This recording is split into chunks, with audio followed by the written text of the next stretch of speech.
Siapa yang tidak menyerah maka bersiaplah untuk mati. Sebuah peringatan yang terus digaungkan angkatan bersenjata Rusia pada pasukan lawannya. Di medan pertempuran, Korps Marinir Armada Pasifik Rusia terus melancarkan aksinya, menyerbu posisi musuh dari satu tempat ke tempat yang lain. Setelah menyerbu di arah Donetsk Selatan, pejuang Rusia diketahui menyerbu parit angkatan bersenjata Ukraina di hutan wilayah Ugledan.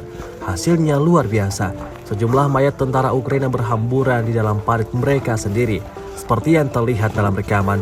Peristiwa tersebut diabadikan oleh tentara Rusia yang berjalan menyusuri parit musuh. Diketahui mereka yang tewas adalah mereka yang menolak tawaran untuk menyerah.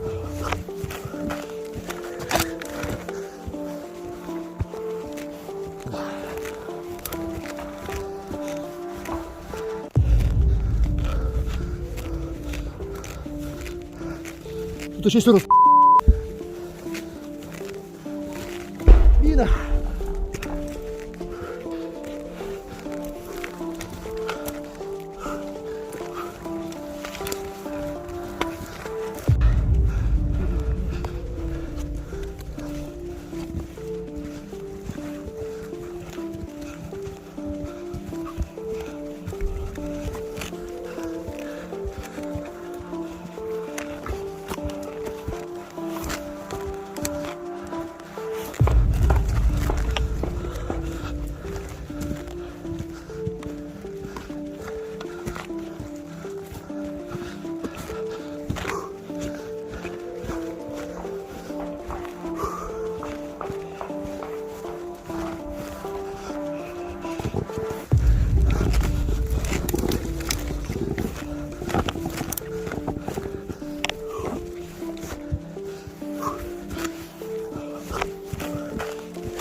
Setahun berlangsung invasi, Rusia melaporkan 402 pesawat Ukraina, 221 helikopter, 3.448 kendaraan udara tak berawak, 414 sistem rudal anti pesawat dieliminir sejak awal operasi khusus. Dari kubu Kiev, Kementerian Pertahanan Ukraina melaporkan 760 tentara Rusia dieliminir dalam 24 jam terakhir.